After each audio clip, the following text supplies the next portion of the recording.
Tere, kallis kuulaja! Minu nimi on Maigi Varusk ja sa kuulad raadiot Roosa Raadio. Minu tänaseks külaliseks on minu kolleeg Urma Linnus. Juttu tuleb gümnaasiumiharidusest, õpetaja elukutse väärtustamisest ja rahast. Ja veel kord rahast. Ja ühe korra veel rahast. Nii et keera raadio valjemaks ja mõnusat kuulamist.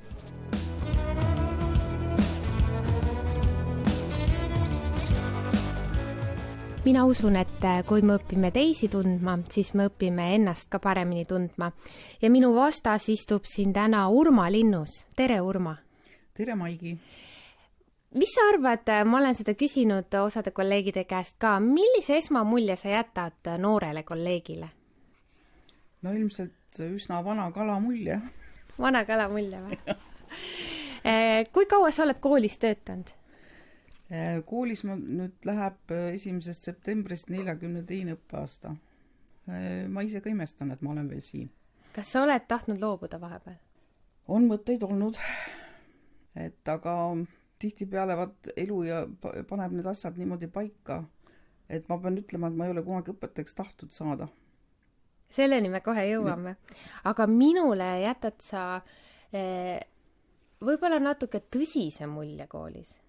Kindlasti, sest mul on kogu aeg 100 mõtet peas ja need asjad, millele peale ma ette mõtlen, need vist peegelduvad ka mu näos. Ja teisena sa jätad mulle väga professionaalse mulje. No seda ma ei oska ise hinnata. Aga alustame võib-olla algusest, et sa oled Võrust pärit. Jaa, ma tulen Võru mõisa muinasmaalt. Ja milline sa ise õpilasena olid? Koolis mulle õppida väga meeldis. No enamast olid mul tunnistusel 4-5. Matemaatika tükkis vahest 3 tulema. See mind väga ei huvitanud, sest muid huvisid oli nii palju. Mulle meeldis väga lugeda. Et tol ajal oli ikkagi 11. klassi lõpetades, oli siis lõpuklass. Oli nagu selline kirjutamata reegel, et maailmakirjandus peaks olema enam-vähem loetud. Kas sul oli see loetud siis lõpuks? Jah, ma näiteks loobusin viimases klassis spordi tegemisest selle nimel, et ülikooli sisse saada. Ja tõesti lugeda oli palju ning see peegeldus tol ajal ka kirjandites, sest oli tarvis ju kuidagi lõpukirjand kirjutada. Et selleks oli nagu tarvis laadida. Kas sa lugesid eesti keeles või sa lugesid ka võõrkeeles? Ei, ma lugesin eesti keeles. Aga saksa keeles? Saksa keeles, ma käisin saksa keele eriklassis ja seal me õppisime küll kirjanike elulugusid ja tegin ka näiteks keskkooli lõpus siis lõpueksami saksa kirjandusest saksa keeles.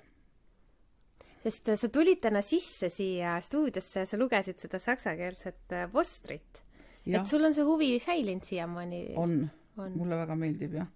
Aga ajapikku on kahjuks maha käinud, et ei ole enam niisugusel tasemel. Aga ajaloolasena on vaja saksa keelt? Jaa, ilma selleta ei ole üldse võimalik. Sest arhiivis nagu midagi uurides on saksa keel ülivajalik. No sa rääkisid, et sa lugesid palju ja loobusid spordist ja said siis ülikooli sisse, et kas sa jätkasid siis samal lainel või käisid ikka peol ka? Nüüd sellega juhtus niimoodi, et ma esimesel aastal ei saanudki sisse ja konkurss oli nii suur, et tol ajal võeti ajalooteaduskonda, sinna ajaloosakonda võeti siis 30 üliõpilast üle terve riigi. Ja näiteks konkreetselt see kursus, kuhu ma sisse sain, seal oli juba 8 kohta reserveeritud 0 kursuslastele. Nii et see konkurss oli tõesti väga tihe. Ja esimesel aastal sain ma ajalooeksami 4. Ilmselt võib-olla see mõjutas siis seda punkti kogusummat. Ja mis veel oli nagu tol ajal ikkagi probleemiks oli see, et iseloomustus pidi olema selline, et õpilane sai ju koolist kaasa iseloomustuse ja iseloomustuses pidi olema ikkagi näidatud, et kuidas sa ikkagi nagu oled koolis varem õpilasena käitunud, toiminud ja ma arvan, et mul iseloomustusega ei olnudki probleeme. aga lihtsalt see, et konkurss oli hästi tihe. Ja mis sa tegid siis? Ja siis ma tegin sellise plaani, et ma lähen ka nullkursusele ning läksin tööle. Töötasin mööblivabrikus ja siis õppisin samal aastal ka kaugõppes. Et läksin kaugõppes esimesele kursusele. Aga see mulle üldse ei meeldinud ja ma tahtsin ikkagi statsionaari sisse saada ja järgmisel aastal see õnnestus. Ja sa ütlesid alguses, et kohe resoluutselt ära, et sa ei tahtnud tegelikult õpetajaks saada, aga mis siis juhtus? Sellega oli selline, mul oli ema eesti keele kirjandusõpetaja ja need mälupildid, et kui ma nagu pühapäeva hommikul oma voodis silmad lahti tegin, siis ma nägin ema vihikupakkide taga. Seal olid kontrolltööd, harjutused, kirjandid, kirjatehnika, mis iganes vihikud. Ja kuidagi see nagu, ma olin kodus nagu harjunud sellega, et ühesõnaga tema on alati kinni ja tal on palju tööd. Ja siis ma mõtlesin, et prooviks midagi muud, võib-olla sellepärast ma ei läinud ka filoloogiat õppima. Aga no siis juhtus see, et kui ma olin ülikooli lõpetanud, siis mul oli juba 2 väikest last. Ja õpetaja suvepuhkus oli see, mis pani asjad paika. Ja. Sest kus sa need lapsed ikkagi suvel paned? Ja pioneerilaagrisse saata, nii nagu tollal kombeks oli, ma ei tahtnud neid. Et siis olid laagrivahetused väga pikad, kestsid 1 kuu. Ja ma nägin ka ise praktikal olles neid lapsi, kes siis nagu näiteks 8 kuuks jäeti pioneerilaagrisse, sest vanemad olid tööl. Sul oli kahju nendest lastest? See oli päris kole, jah. Et jah, selle tõttu ma siia õpetajametisse ilmselt jäingi, et suvepuhkus oli pikk. Kas sinu lapsed saavad ka sinu kohta sama rääkida kunagi, et tegid pühapäeva hommikul silmad lahti ja ema istus vihikupakkide taga? Ilmselt mitte. Kuidas sina siis seda saavutanud oled? Sest selliseid vihikupakke ajaloos ei ole.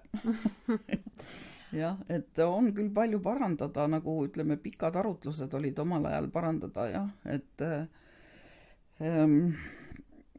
tõesti, tööd oli palju, eriti kui riigieksami periood oli, siis oli seda ikkagi rohkem. Räägi, kuidas sa oma õpetaja teed alustasid ja millal sa jõudsid sellise enesekindluseni selles?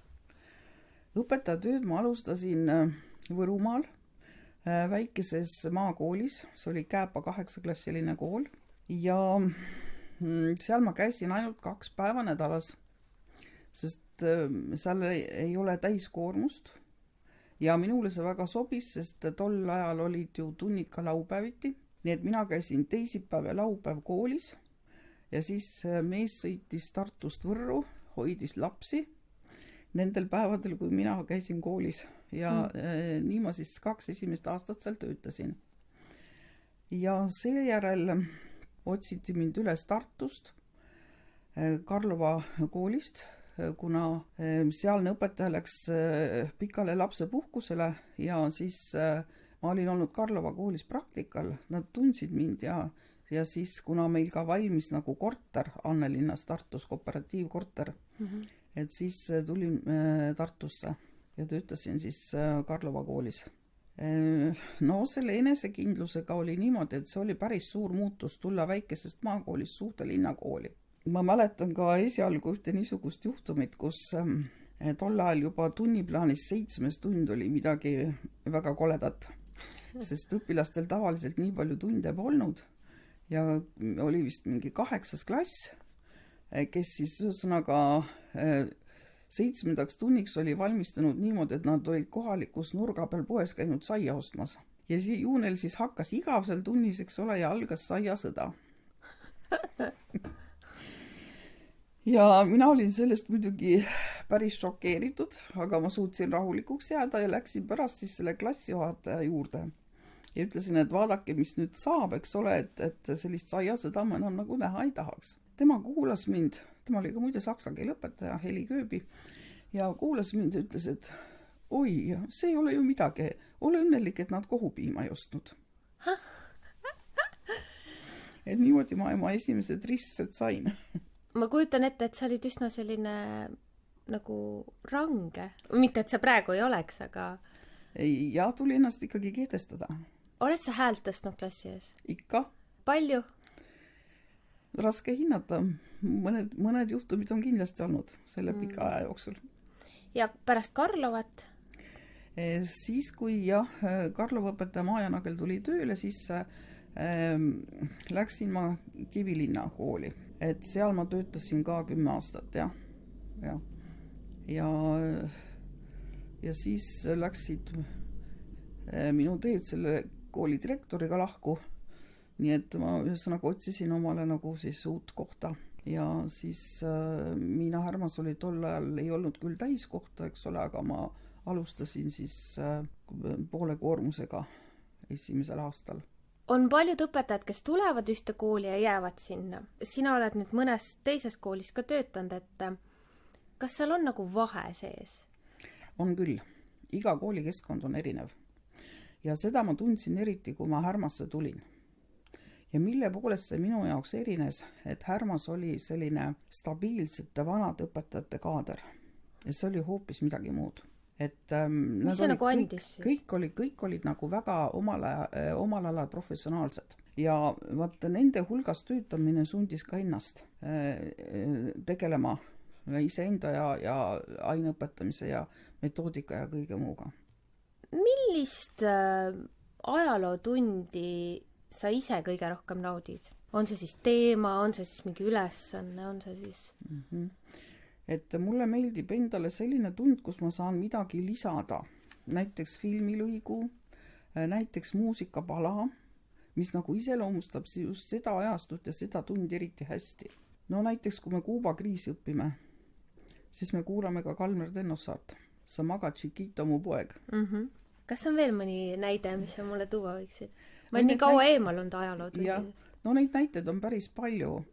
Tänapäeva õpilased ei tea enam ka Viimsest reliikviast suurt midagi. Päriselt? Jah, väga paljud ei ole seda näinud. Et kui näiteks on Liivi sõda või siis ühesõnaga missugune see olustik just oli. Ütleme, et 2 filmi, need Viimne reliikvia ja Kevade, on tegelikult ilmselt mõjutanud ka minu ajal õppimise valikuid. Sest need olid sel ajal ikkagi väga suur läbimurre.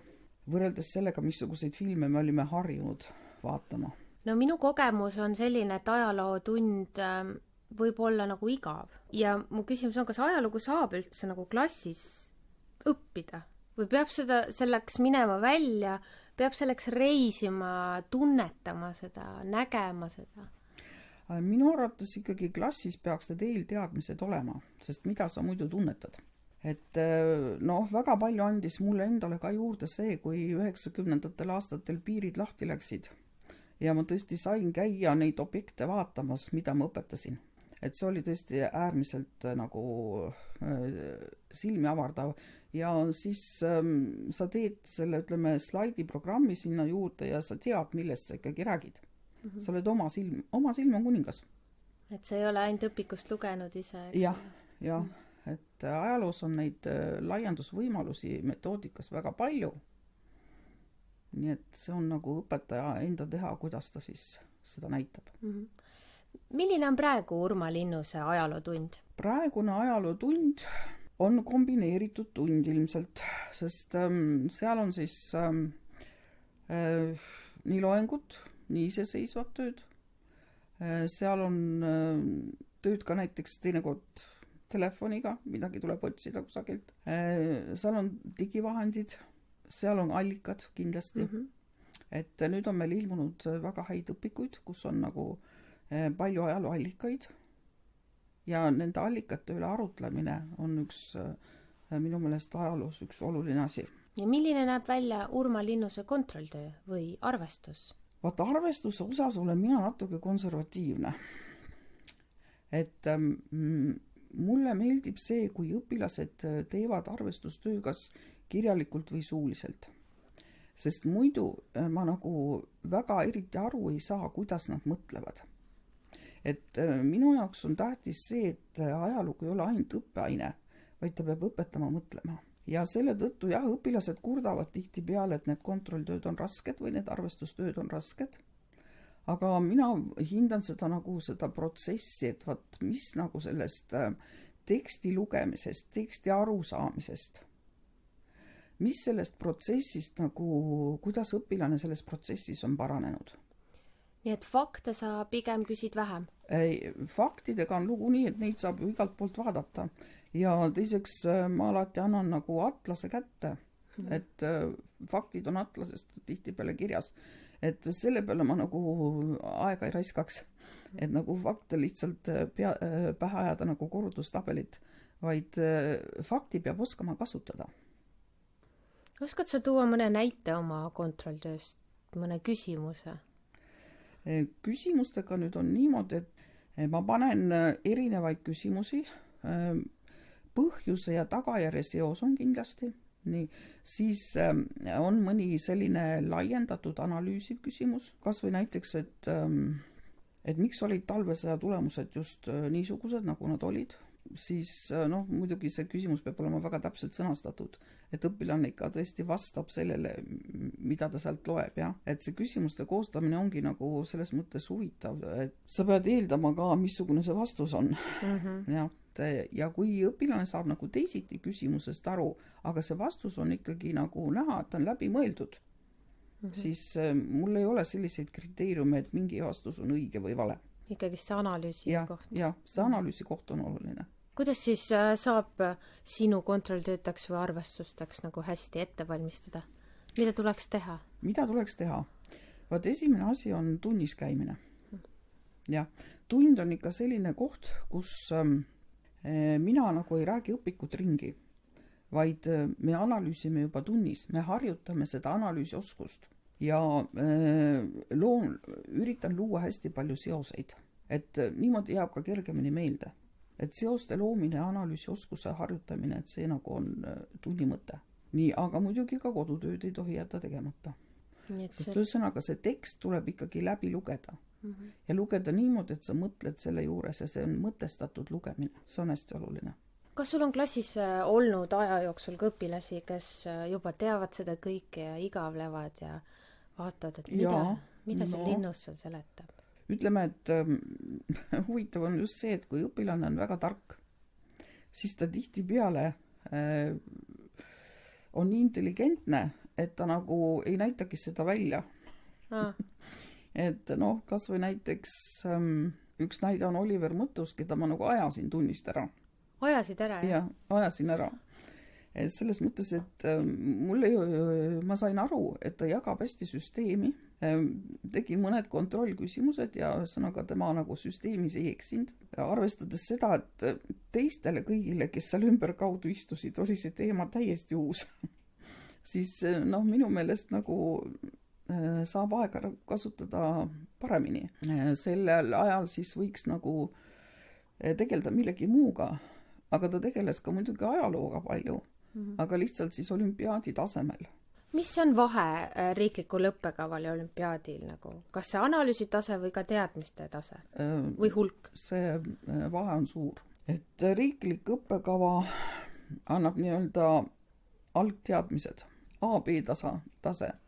Aga nüüd olümpiaadis peab õpilane suutma lugeda teaduslikku kirjandust. Et see ei ole nagu õpikutase.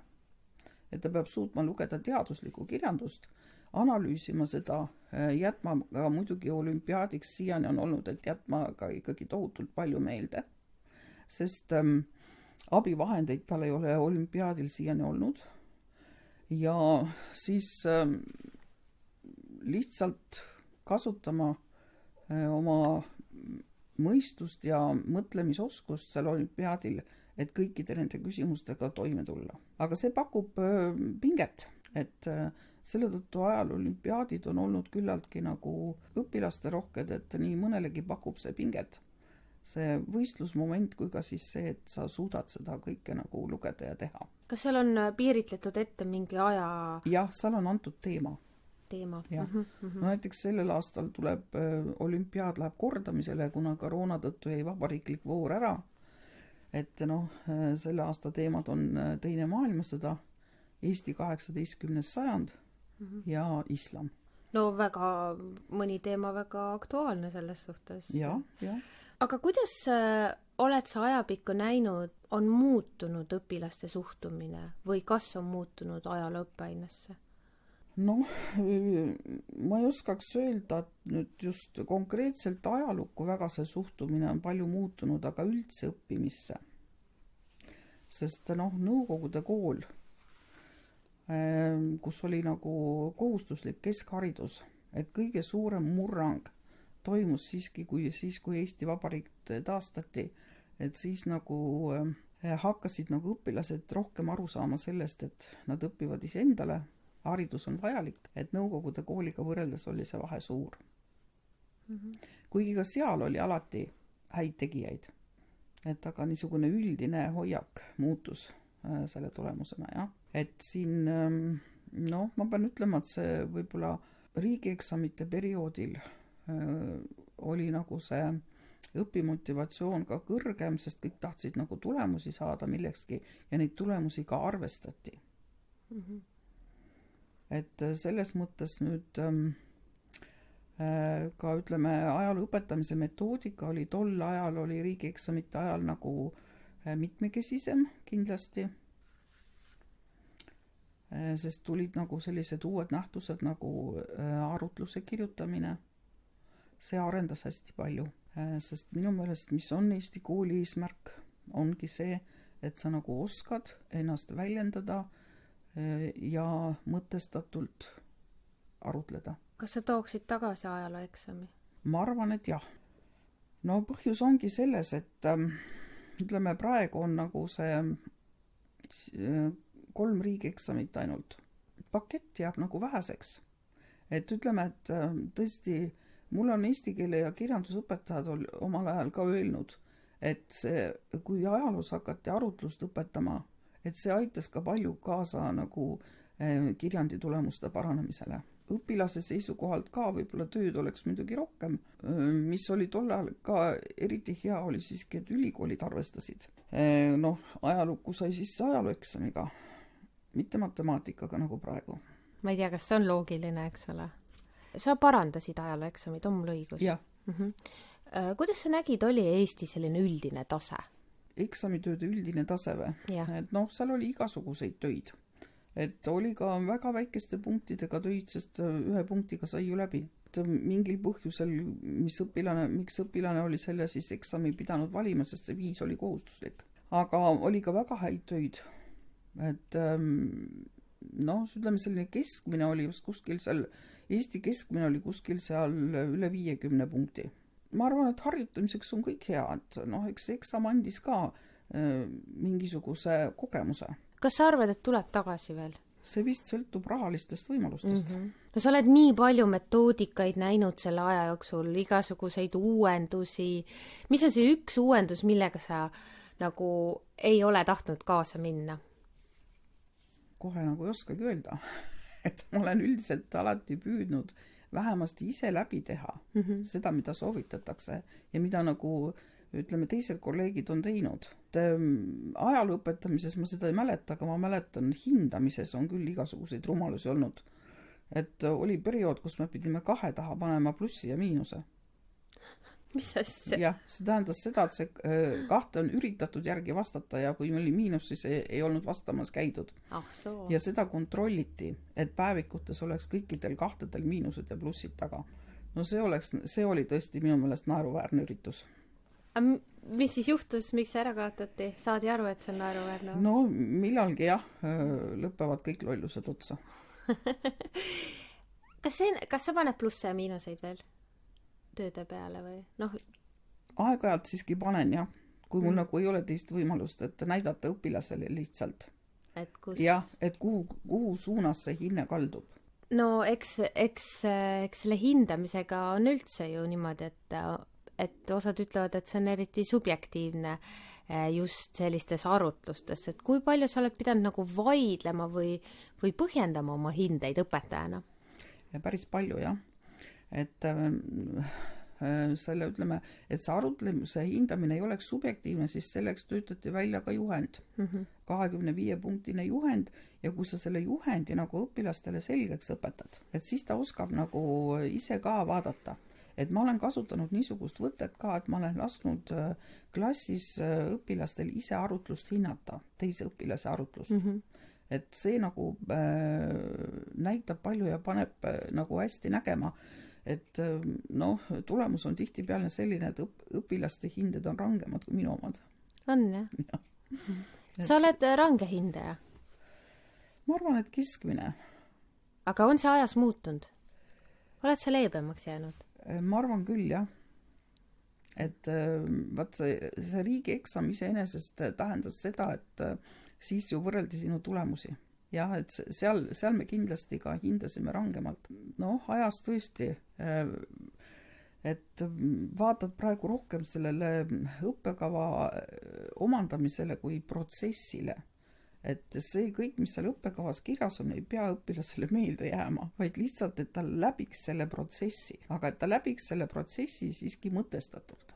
Kui nüüd õpilased läbivad sinu kursuseid ja teevad kõike kaasa ja nad tulevad aastate pärast tagasi ju sinuga rääkima kokkutulekutel tänaval, et kas nad ütlevad ka midagi, mis neil nagu see üks asi on, mis neil nagu meelde on jäänud või toovad nad välja midagi? Ütleme niimoodi, et kindlasti on õpilasi, kellele ma olen meeldinud ja meelde jäänud ja kindlasti on ka vastupidiseid. Nii et mul on olnud mõlemaid kogemusi. Ja. Et kõigile meeldida ei ole võimalik. Ei peagi, eks? Ja. Et mis see üks asi võiks olla?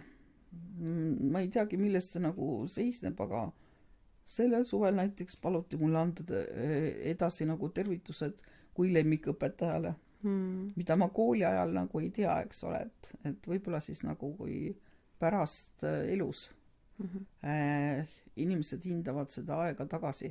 Näiteks Kristi Kreutzberg on olnud Miina Härmas, minu õpilane, ja temaga me oleme ka pärast kooli hästi läbi saanud. See on hea. Ja. Ma võib-olla küsiks, et lihtsalt nõuandena või kuidas õpetaja töös saada üle nendest rasketest hetkedest, kus nagu tõesti tunned, et sa oled nagu läbipõlemise äärel või sa oled nagu stressis, et on sul mõni hea nõuanne mulle? Ma arvan, et tuleb midagi muud veel teha õpetaja töö kõrval. Sina teed raadiot, Reet Volmer näiteks tegutseb giidina, Piret, kui kahjuga ei oleks, et ta läks, et tundub, et tema leidis ka endale mingisuguse kõrvalväljundi natuke. Et sellesse töösse ei tohi ära uppuda. Et tuleb teha midagi kõrvalt veel. Mis sina teed? Minu hobi on näiteks aiandus. Ja. Et mina tegelen aiandusega, kasvatan endale aedvilja suvel vähemasti.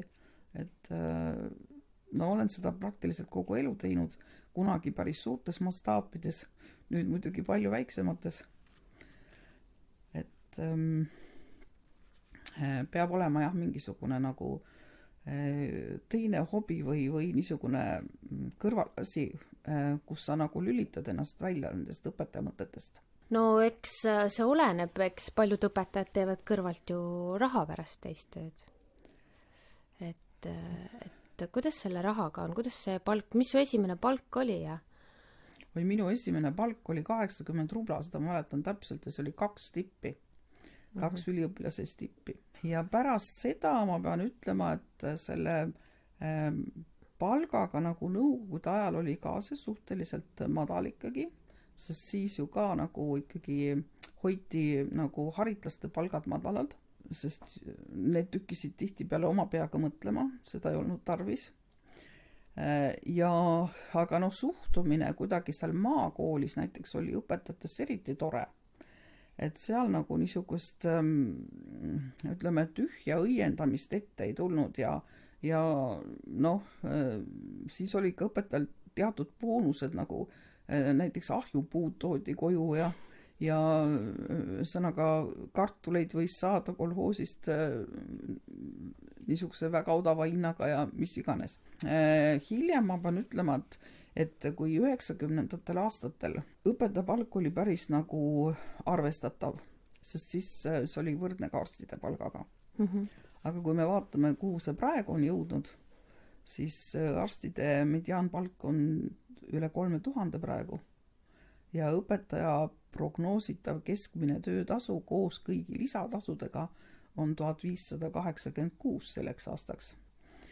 Nii et paraku jah, siin on minu arvates õpetajale liiga tehtud.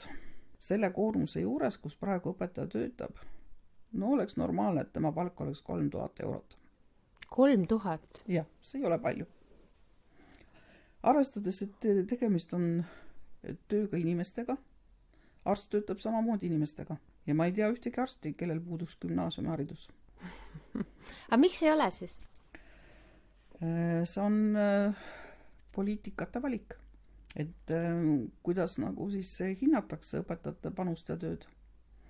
Ja kui me räägime sellest praegu, et meil on nagu ikkagi õpetajad vananevad, noori tuleb vähe peale, no see töötasu lihtsalt ei tõmba kedagi kooli poole. Ma olen nõus, et kui sa võtad see alammäär 1315 ja võtad sealt maksud maha, noh, et see toime tulek. Ja see on nagu, ütleme, alammäär ja noh, see on ühesõnaga see 1315 tähendab ka seda, et selle sees ei ole ühtegi lisatööd. Jah, ei olegi jah, täiesti, no 1,0. Jah, 1,0 jah, ainult. Aga kes meist saab niimoodi töötada? Ja kes meist saab töötada niimoodi, et kui mul 40 tundi nädalas on täis, siis ma rohkem ei tee. Et see ka pole õpetajaametis võimalik.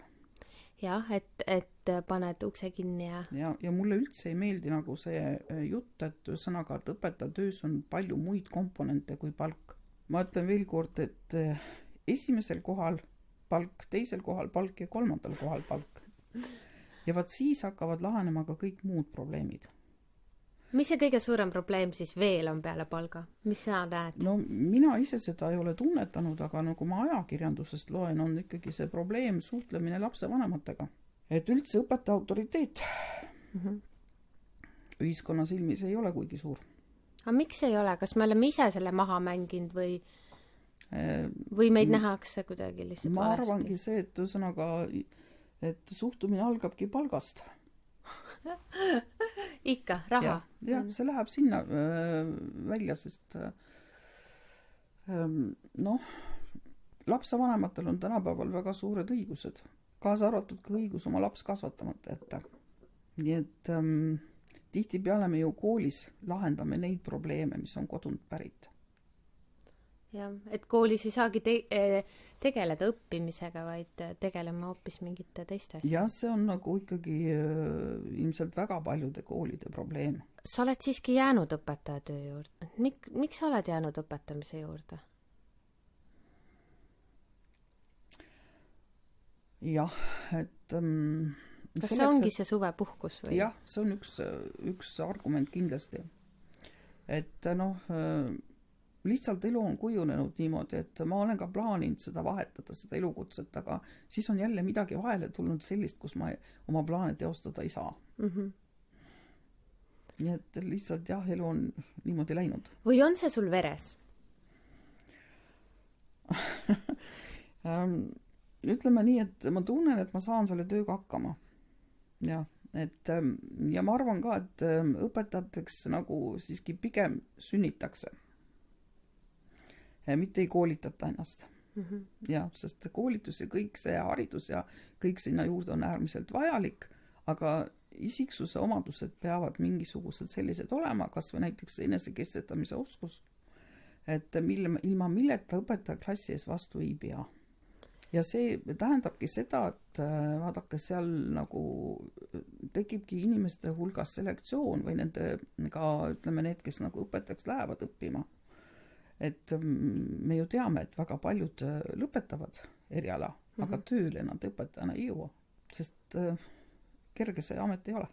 Aga sa oled siiski ka andnud edasi veres selle ameti? Sa nüüd mõtled vist David? Jah. Jah. Kas ema andis nõu, hea või halba nõu või kuidas see siis juhtus? See juhtus tõesti vastu minu tahtmist. Päriselt? Kas sa ütlesid pojale, et ära mine või? ütlesin küll, aga ma oleks pidanud ütlema, et mine, siis ta oleks vastupidi teinud. Ah soo. Jah. Aga mis on see nõu, mis sa andsid siis Taavile ja mis sa annad nagu alustavale õpetajale? No see nõu on ikkagi kõigepealt see, et sa pead ise ellu jääma. Et kõigi nende suurte tegemiste ja ütleme plaanide juures seal õpetaja peab ise ellu jääma, sest see ütleme kas või näiteks õppeaasta alguses on ikka see stressiplahvatus suur. Jah, Taaviga me arutame paljusid probleeme koolis ja ta ikka küsib minu käest aega. Küsib ikka nõu, Küsib nõu, jah. Aga huvitav on see, ta räägib oma asjadest. Et ta ka ju valis ajaloo. Jah, ta õppis ka juurat ühe aasta, aga see ei sobinud. Ja, et sellepärast muidugi selles linnuste suguvõsas on tõesti, ütleme niimoodi, et tema on nagu 5. põlvkonna õpetaja minu ämma poolt. Ussa jumal. Ja siis ajaloolasi on ka ju olnud linnuste suguvõsas ikkagi Eesti Vabariigi ajal juba siis Eesti Rahva Muuseumi direktoriks oli Ferdinand Linnus. Nii et ajaloolaste nagu põlvkonnad on ka jätkunud ja sellepärast oli ka küsimus kodus, et kus gümnaasiumis Taavi jätkab. Isa oli resoluutselt ikkagi selle poolt, et ta peab minema Treffnerisse, sest ka vanaisa on käinud Treffneris. Et selline ikkagist see legendaarsus või see traditsioonid peavad jätkuma.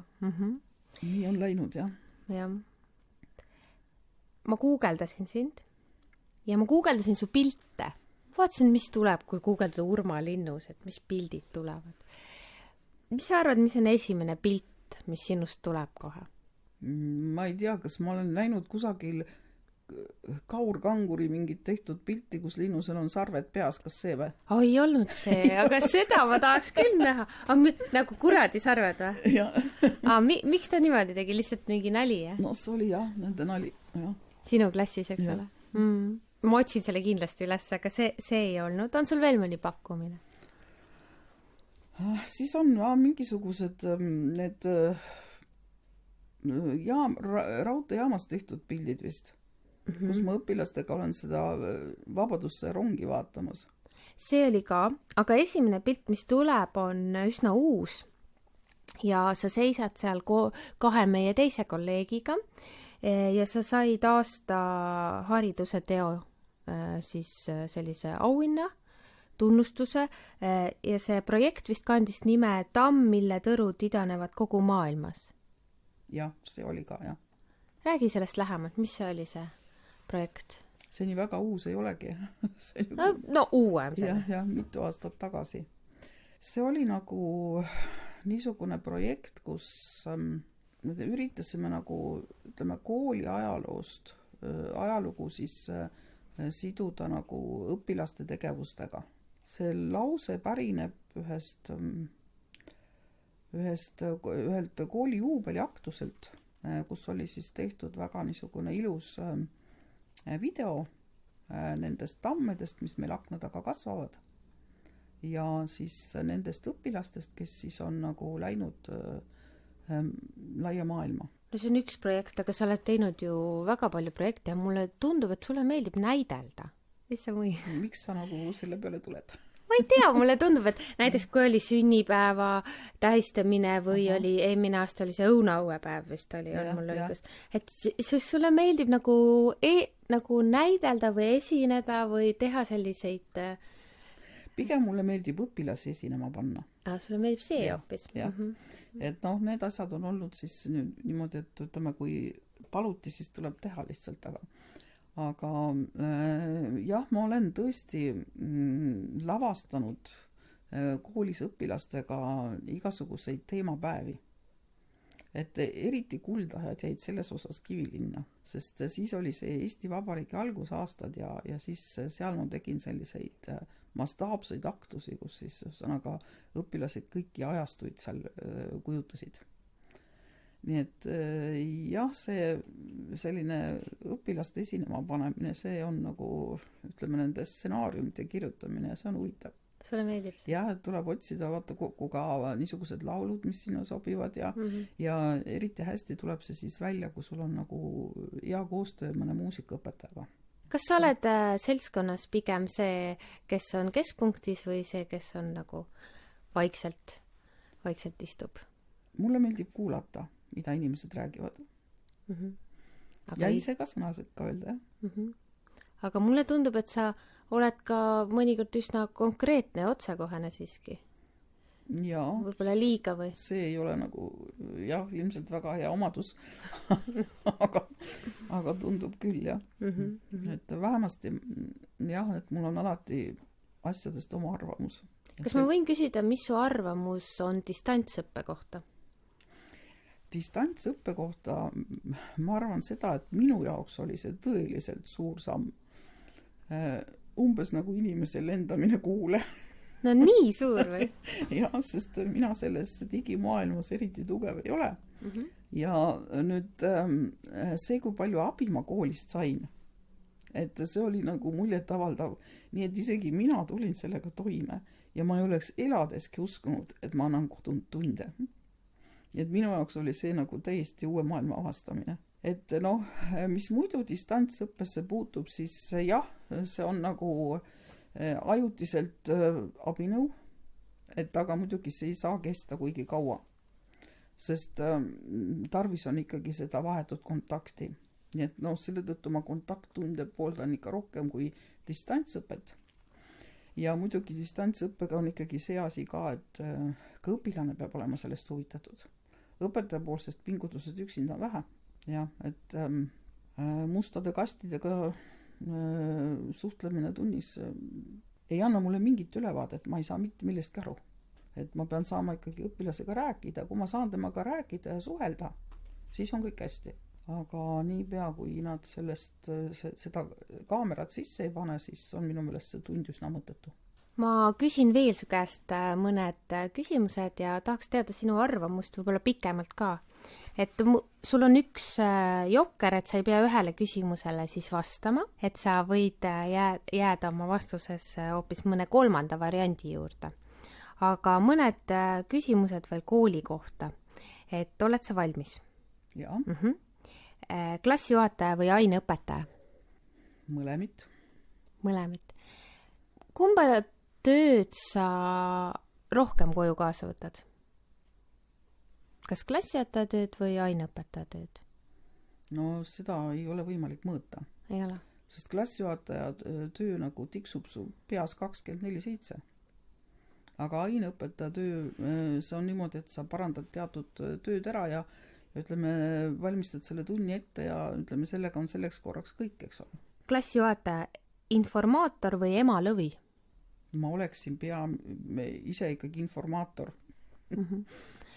Aga kui palju klassijuhataja läheb mõnikord konflikti kolleegiga või mingite väärtustega kolleegi puhul, sest ta peab või ta tunneb, et ta peab kaitsma enda klassiõpilasi? Mina pean ütlema, et siin Härma koolis on mul küll sellised kolleegid, kellega ma ei ole pidanud minema konflikti klassijuhatamise pärast. Et kõigiga annab asju rääkida. Ja ma olen selle eest väga tänulik, et mind kuulatakse ja me arutame ja siis küll me jõuame ka lahenduseni. Kui palju sa niimoodi näpuga järge ajad oma klassi asjadel ja niimoodi oled nagu sekretär ja vaatad, sul on see vaja, et kuidas sul seal läheb ja? Seda selle distantsõppega tulemusena on muidugi nüüd tekkinud rohkem. Et jah, see distantsõppe tulemusena see juhtus, jah. Rohkem raha või vähem vastutust? Rohkem raha. Mina olen nüüd olnud natuke üle 10 aasta õpetaja. Järjest tuleb nagu selliseid ootusi ja kohustusi. Võib-olla me ei pea neid võtma. Ma lihtsalt olen võib-olla ülitundlik mõne asja suhtes. Aga mulle tundub, et meil tuleb nagu järjest juurde neid asju. Et näiteks see, et me peame märkama kõiki abivajajaid, me peame märkama, kui õpilasel on probleem, me peame oskama siis talle läheneda, ma pean olema nii psühholoog, ma pean olema oma aineprofessionaal, et kas see on kogu aeg nii olnud või oli vanasti lihtsalt õpetaja, oli ikkagist õpetaja? Mina arvan täpselt samamoodi, et neid asju tuleb järjest juurde. et sellepärast ma ütlengi, et see ei ole palgaga sugugi korrelatsioonis ja see ongi põhjus, miks nagu noored inimesed seda ametit ei vali. Et kuigi neil on võib-olla eeldusi ja tahtmist teha, et siis ükski amet ei ole nagu pilkupüüdev, kui ta on ülekoormatud. Et mulle tundub ka, et neid asju tõesti tuleb järjest juurde, ühiskonna ootused on väga suured ja näiteks selle digiõppe puhulgi ma vaatasin seda, et seda distantsõppe puhul vaatasin seda, et lapsevanemate ootused olid tohutult suured. Minu jaoks oli päris kummalised mõned arusaamad, et ma ei saa ju last kodus aidata. Mina olen seda eluaeg teinud.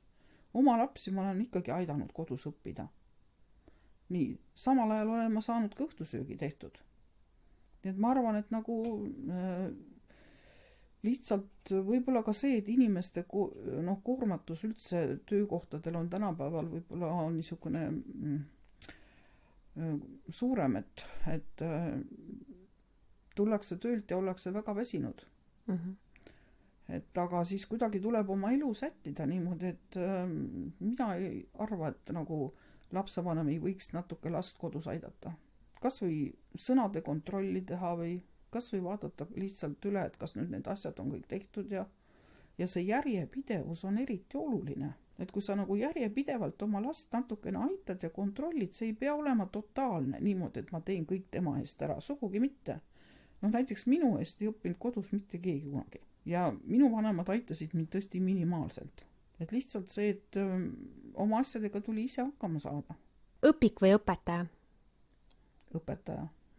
Kui palju sa lähed nagu õpiku järgi? Sest sa oled ise ka loonud õppematerjale, et kas sa siis lähed täpselt selle järgi või nagu sa ütlesid juba, et sa võtad mujalt ka nopid ja lisad? Tähendab, sellega nüüd on lugu niimoodi, et ma pean arvestama õpilaste erinevaid tasemeid. Et kui näiteks ta nagu suudab lugeda praegu, ma toon näite 12. klassist, seal on, ütleme näiteks see lähiajalõpik. Ja seal on tekstid jaotatud niimoodi, et valge osa on nagu kohustuslik läbilugemine ja siis need muud värvid, kõik on siis kas allikad või mingid ülesannete tekstid, eks ole, et need on siis, ütleme, nagu lisaks. Et riiklik õppekava on minu meelest selles mõttes hea asi, et peab olema mingi selgroog, millele nagu ja õpikud peavad ka sellele selgroole toetuma. Et selles mõttes ma leian, et see on vajalik, et aga mis mind nagu hämmastab, on tihtipeale see, et isegi 12. klassis ei suudeta seda teksti lugeda. Me oleme siis halba tööd teinud. Ma arvan, et see on see tänapäeva pealiskaudsuse tulemus. Selles mõttes jah, võib-olla need õppekavad üldse, kui rääkida nüüd sellest, et missugune see kool võiks olla, siis mina leian küll, et see, et 80% Eesti Vabariigis läheb gümnaasiumisse, see ei ole õige asi. Et võiks olla ikkagi palju suurem nagu väljund kutseharidusel. Ja teiseks seda, et me peaksime nagu kusagil seal 15-16 aastaselt saame me ju aru, kuhu poole me kaldume. Kas me tahame loodust, humanitaari või reaali suunda, et kõik ei pea kõike ära õppima. Et selles mõttes nagu on see liiast, et need, kes on reaalis andekad, et need peavad ka, ütleme, seda ajaloo ja kirjanduse mahtu nii tohutult palju tegema, et siin võiks nagu ikkagi teha selle inimesest sõltuva vahe sisse, et kellele mis suund. Aga kas me ei sulge siis mõnda ust talle äkki? See on see põhiargument. Uste sulgemisse mina hästi ei usu. Sest ma olen oma õpilaste puhul ka näinud seda, et kes tahavad, õpivad, kes on huvitatud, motiveeritud, need õpivad nagunii. Uste sulgemisest võiks rääkida siis, kus see valik toimuks 4. klassis. Võt see nagu Saksa haridussüsteemis on, eks ole, aga neil on ka võimalusi edaspidi seda muuta. Ja mis mulle veel Saksa haridussüsteemis näiteks sümpatiseerib, on see 13. aasta. Ja ettevalmistus ülikooliks. kõigil ei ole ju seda tarvis. Ja sellepärast on ka küsimus, et milleks kõigile ühtemoodi riigieksamid. Et ka need võiks olla tasemete järgi. Ja, et kes üldse, et riigieksamid võiksid olla ikkagi neile, kes soovivad ülikooli minna. Põhimõtteliselt ma saan lõpetada gümnaasiumi ilma riigieksamiteta. Jah, aga no praegu see on nüüd viimastel aastatel tulnud nagu siin võimaluseks, aga lihtsalt ma arvan, et selle vahe võiks nagu varem selgeks teha, et noh, näiteks kui me vaatame meie neid IB õppekavasid, siis seal on ju ka ikkagi keskendumine teatud ainetele.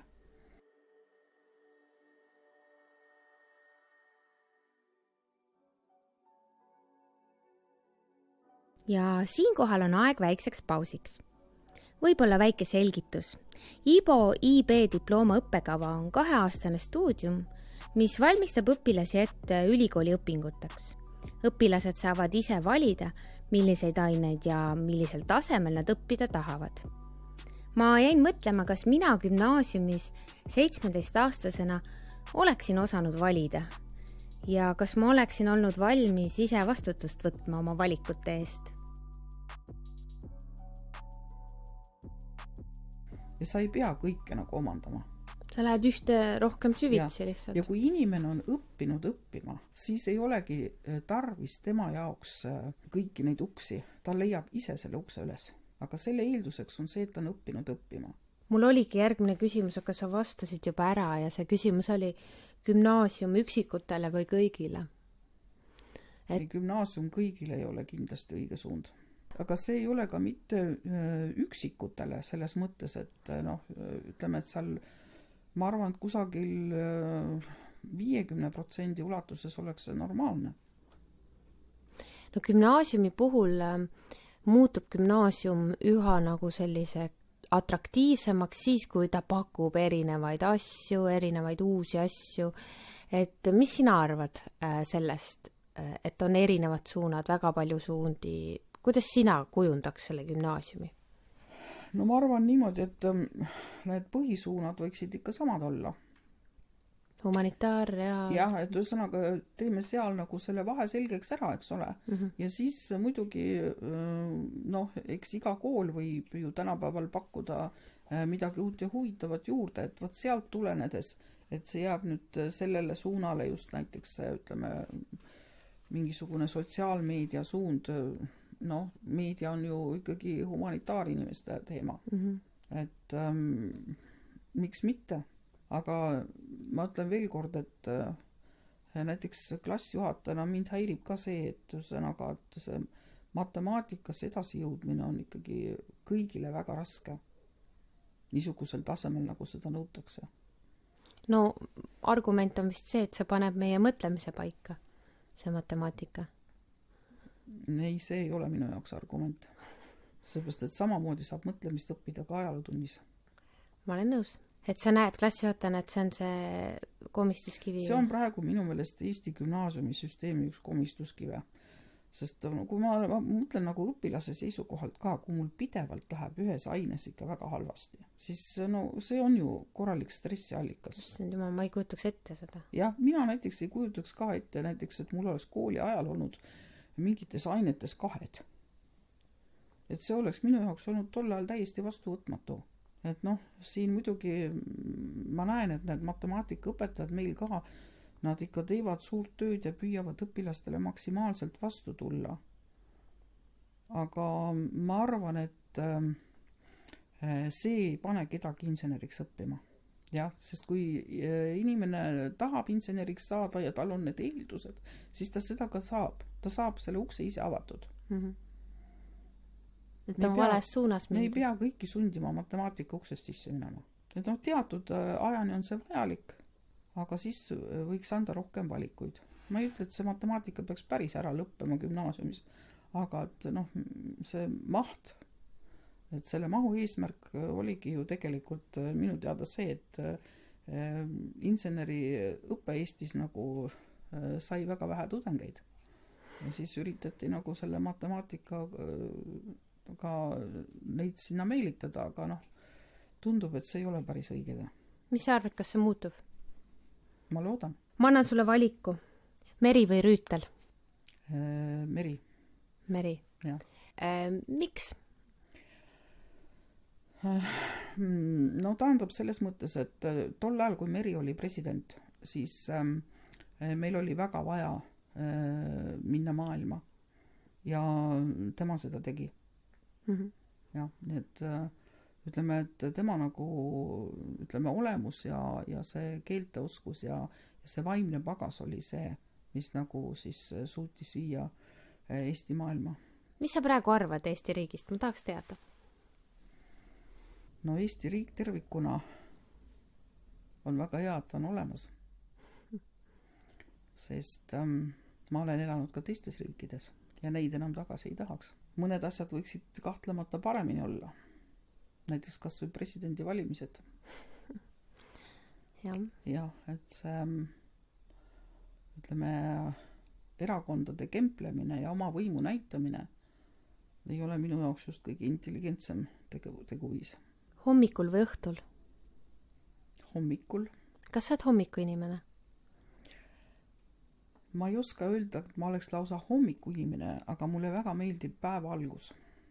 Milline näeb sinu päeva algus välja? Et mulle meeldib päeva alguses see, et ma näen, kui kõrgel on päike. Siis eriti suvehommikud. Mulle meeldis see lause ühest etendusest, et suvi on tütarlapse sõber. Tõesti suvehommikuid ma väga naudin. Et siis mulle meeldib kohvi juua. Kunagi oli mul nagu suvehommiku kohv, kui ma maal olin, siis ma jõin seda aidatrepil, vaadates tohutult suuri põliseid kuuski ja ma tundsin, kuidas energia minusse sellest tuleb. Et jah, praegu mulle meeldivad ka hommikud ja päeva algus see midagi uut ja see midagi, mida oodata. Midagi kindlasti juhtub. Mis on need traditsioonid sul või tegevused, mida sa nagu teed iganädalaselt, igapäevaselt? Sa korraks mainisid oma aianduse hobi. Ja, iganädalaselt on vaja tarvis tegeleda aiandusega, kodumajapidamisega. Kus see aianduse hobi tuli? See on mun emalt. Emalt? Jah, temal oli see ka ja kuna minu mõlemad vanaisad on Võrumaa põlistalunikud olnud, siis ilmselt sealt kaudu ka mulle meeldib väga loodus ja mets. Mis sa seal aias siis teed? No mul on näiteks kasvuhoone, kasvatan kurki ja tomatid iseenda tarbeks, oma pere tarbeks ja vot need maitsed on midagi erilist. Ja nende maitsete pärast ma seda teen. Kas sa proovid ka erinevaid tomateid, musti tomateid? Jah, ma olen proovinud erinevaid sorte ka kasvatada. Aga tundub, et nüüd see suvi näiteks ei õnnestunud kollased sordid. Et lihtsalt see kliima sel suvel oli niivõrd eriline. Ja siis tegemist on palju selle kodumajapidamise ja aiandusega. Mis on see asi veel, mis sind maandab või millega sul meeldib tegeleda? No kindlasti mulle väga meeldib vaadata mingisuguseid filme, mis räägivad ajaloost, kus eriti mulle meeldivad see, kus nad kujutavad nagu inimeste igapäevaelu. No näiteks viimased näited, mis mulle tõesti ütleme niimoodi lõõgastuseks pakkusid huvi, on see Charité sari. Nii, siis see Armastuse laps Austraaliast, kus oli niisugune teema, mida ma polnudki varem üldse teadnud. See noorte naiste teema, eks ole, ja niisugune ühiskonna suhtumine sellesse ja kuidas vanemad suhtusid ja mulle meeldib kino, film üldiselt ja muidugi teater. Soovita mõnda teatrietendust? Väga hea mulje jättis mulle Vana klaver. Mulle meeldis sealne muusikavalik ja tohutult heade näitlejate töö ja selline ajastu tundmine, et see ajastusse sisse minek on minu jaoks hästi huvitav. Kuidas inimesed elasid, mis nad sõid, kuidas riides käisid, mis probleemid neil olid. Aga reisimine? Ja reisida meeldib mulle ka. Kus kohtades sa käinud oled? Mis on need kõige fantastilisemad kohad, kuhu iga inimene peab kindlasti minema? No ma ei oska öelda, kas iga inimene seda tahab. Aga mul on jätnud Euroopast väga hea mulje või sellise huvitava mulje Prantsusmaa ja Saksamaa. ja siis ütleme Aasia poole pealt India ja Sri Lanka. Need on minu jaoks olnud huvitavad riigid. Kuidas sa sinna sattusid või kas sa ise huvitusid või oled sa käinud mingi gruppidega või kuidas? Jah, me peamiselt perereisidena, jah. Ja kas sa korraldad siis kõik ise, ostad pileti või? No mul on selleks, meil on perekonnas oma reisijuht. Okay. Minu vanem tütar, et tema nagu korraldab selliseid asju. Kui sa homne päev peaksid pakkima kohvri ja minema reisile, kuhu sa tahaksid, et sind viiakse? No kindlasti Aasia poolele veel. Mis sulle meeldib seal? Jah. No mulle näiteks meeldib, ütleme, Indias on olnud ikka väga huvitavaid hetki. Too mõni näide. No näiteks olen ma ühe aastavahetuse veetnud Indias ja see oli nagu tõesti midagi niisugust, mida jälle ei suuda ette kujutada. Et see koht oli muidugi Goa, kuhu need peamised turismireisid lähevad, aga siis mina võtsin niisuguse võimaluse, et olin siis pool sellest ajast põhjas ja pool lõunas. Ja seal on 100 kilomeetrit liivaranda ookeaniga koos. See on midagi müstilist. Nii, ja muidugi näiteks põhjakohas oli jälle väga huvitavad, olid need hipiturud. Et ma reaalselt nägin, kuidas need inimesed, kes tõenäoliselt on tulnud kunagi Ameerikast, jõudnud Indiasse ja kuidas nad on seal vanaks saanud, hipikultuuri esindajad ja millega nad tegelevad, et see oli huvitav. Ja siis muidugi oli väga huvitav, oli ka see vana-aasta öö, kus me ei osanud nagu mingeid ootusi, ise ei osanud üldse aru saada, mis nagu toimub, aga siis kohaliku selle kelneri käest, seal poisi käest küsisime, et mida nagu õhtul tehakse. Ja siis ta vaatas meid natuke aega ja siis ütles, et meil tuleb Mumbaist bum-bum muusika. Et ma ei tea, kas see teid huvitab. Aga me ütlesime, et olgu peale, me broneerime need kohad. Yeah. Ja läksime siis õhtul sinna randa. Ja see oli päris huvitav kogemus, kuidas nagu rand oli siis tol hetkel piiratud oma nende külaliste jaoks, sest mulle tundus, et kogu India oli sinna valgunud. Ja sealt äratulekuga oli tõesti see probleem, et sa pidid astuma üle inimeste. Nagu nii julm. Ja nad olid seal rannas maas, nad olid päevast väsinud, nad olid ka pruukinud ilmselt esimest korda elus võib-olla alkoholi, sest Indias seda nagu ei tehta. Ja siis kui me sealt läbi saime, siis ootas meid ees automaaturite rivi. Sest nagu kardeti ikkagi mingisugust intsidenti ja niisuguste suurte siis sööklubide, pidutsemiskohtade ja hotellide juures olid siis automaaturid väljas. Nii et see oli päris karm kogemus. Issand. Ja seal oli inimene inimeses kinni. Nii et sealt läbi nagu üldse saamine oma hotellini oli ikkagi tõeline matk. Nii et selliseid huvitavaid asju on seal juhtunud. Ja siis sa samas näed, kuidas nagu kõrval istub naine maas, kirjab. Tal on seal 3 imikut üksteise otsas, paljad nagu porgandid. Ja siis see ühiskond on ka ikkagi päris julm. Et meie mõistes, et käisime selles ema Teresa hooldekodus ja seal tulid sellised asjad nagu päevavalgele, mida siin võib-olla ei näe ja ei oska arvatagi. Nii et pigem sa naudid sellist reisimist, mis avardab ikkagist su maailmavaade? Jah, ma pean kindlasti midagi nägema ka sellel reisil. Et rannas? Ainult rand mind ei huvita, Et mõned päevad on seal tore olla, aga ma pean kindlasti nägema, kuidas need inimesed elavad, mis see maa endast kujutab. Aga kas sa oled selline inimene, kes nagu sügeleb reisima või pead sa nagu iga aasta käima? Või? Tahaks ikka. Jah, aga nüüd on paraku need piirangud peal. No nüüd on natukene keeruline. Kas sul on veel midagi hingel, mida sa tahaksid jagada? Kas nüüd just hingel, aga ma tahaksin tõesti öelda suure tänu oma kolleegidele, kellega ma igapäevaselt koos töötan ja kelle käest ma saan alati nõu ja abi. Ja ütleme, minu õpetajatöös on nagu olnud üks selline periood, kus me Ene Tandbergiga koos tegime neid tööviikuid. Ja see oli ka, Ene tõi mind selle juurde ja see oli ka niisugune väga huvitav periood ja väga huvitav tegevus. Väga toredad on minu ajalookolleegid, et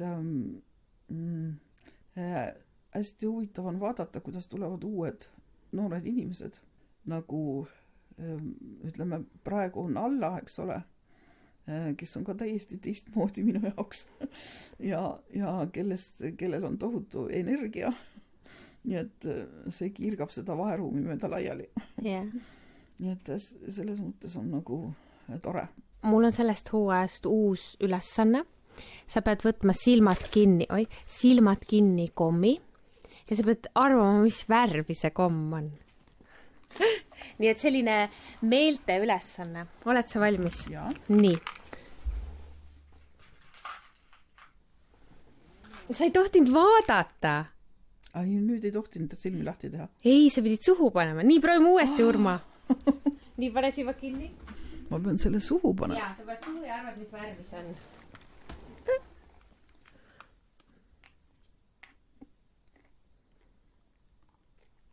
Roheline. Miks sa nii arvad? See on mu silmade värv. Kollane on see. No pea, kollane komm. No, spekter on lähedane. Ja. Aga suur tänu sulle, Urma. Mis sul täna veel plaanis on? Koolist tuleb läbi käia. Muidugi. Ja plaanis on sulle veel õuna pakkuda. Väga hea. Omast aiast. Väga hea. Aga aitäh sulle. See oli Roosa Raadio järjekordne osa. Suur tänu kuulamast. Millal, kellega ja kunas me järgmine kord kohtume, eks seda näitab aeg. Auf Wiederhören! Roosa Raadio on nüüd ka Patreoni platvormil. Kuulaja saab näiteks valida 2 € kuus ja toetada sellega minu podcasti platvormi maksu.